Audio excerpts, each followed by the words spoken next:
Hi guys, so unahin na natin itong mga non-food. So bumili ako nitong bago nating anong tawag dito? Bottle cleaner. So gusto ko kasi medyo matigas.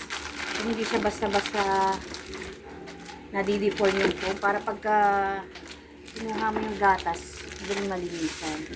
So yun, magdagdag tayo ng ating napkin. Bumili ako ng panibagong bottle ni baby kasi yun, panay ang laglag niya sa bintana. Takip. Ayan. Ay, bakit naman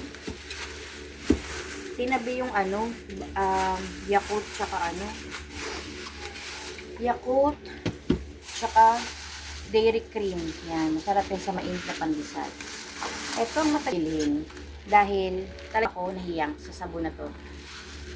So yan, bumili tayo niyan. 6 na piraso yung yung laman. Ito pambabad sa ating mga nangungutim na damit. At i-rejoice. Meron na palang nito, no? Parang rich magnolia. Sabi. Yan. Dito na tayo sa ating baon-baon ni Ate Yuna. Ewan ko.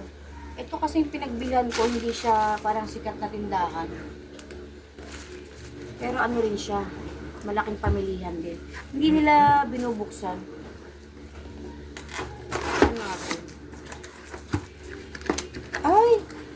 Fairness, may fish siya.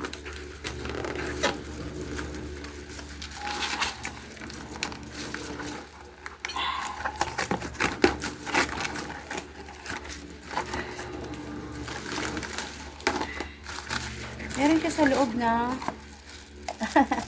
isang peraso lang. Naka-sealed pa. 2, 4, 6, 8, 10. So sana no, yung nakikita natin sa ibang mga juice pack na may straw na rito, pagka binuksan mo, nandito na kagad yung straw. Yan, sa mga pambaon ni Ate Yuna. Sky flakes, kahit saan. Cupcake. Butter cookies. Bago ba sa'yo ito, Nak, sa paningin mo? Tagal na rin siya, no? Akala ko parang napkin siya pagkain pa lang. Para siyang mga modest. Ito, sabi ni Kuya, try ko daw to. Para siyang Rebisco. Parang kalaban siya ng Rebisco. Ayan. Danish chocolate. Alam mo naman si Clyde, pag nabuboring, kailangan ng putputin. Yan, namis kong kumain ito. Siyempre, ang ating stick o chok o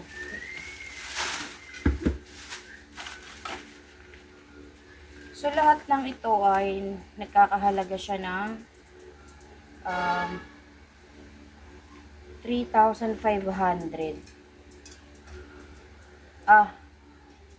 370 yung bat, tapos 3,090. Lahat na yan. Ewan ko kung nakamura tayo. So, meron tayong birch tree.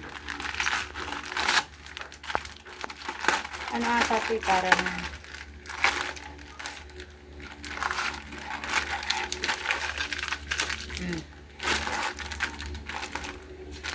4. Kinuha ko na isa nito eh. So, 4, 6, 8, 10. 11 lang. Talaga ba? 1, 2, 3, 4, 5, 6, 7, 8. 11 pages lang siya talaga.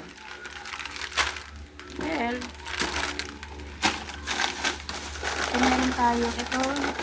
Paborito ng masa. Bread pan, butter. Kanain ko na isa nito. Meron tayong 1, 2, 3, 4, 5, 6 beef cubes.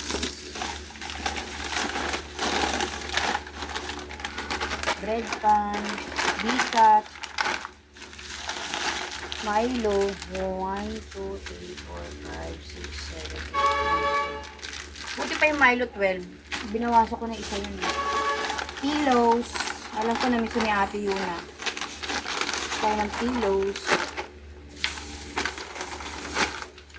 Ito gusto ko ng ganitong pet, mas madali siyang buksan kaysa sa lata. Tsaka tansyado mo yung dami. Meron tayong mga pang alis umay, jelly ace, pochi, jelly ace again. Ito kay Papa Marvin, you're my honey. Choco, birch tree, and then Oishi. Ayan. Dahil ubos na ang ating suka at toyo. Palm oil na tayo ngayon. And then, dalawang asin. Dalawa ding asukal. Mas okay yung ganito kasi medyo hindi siya maraming mga sapal-sapal. Kumakain ka ba nito na? Pinapalaman mo yan, no?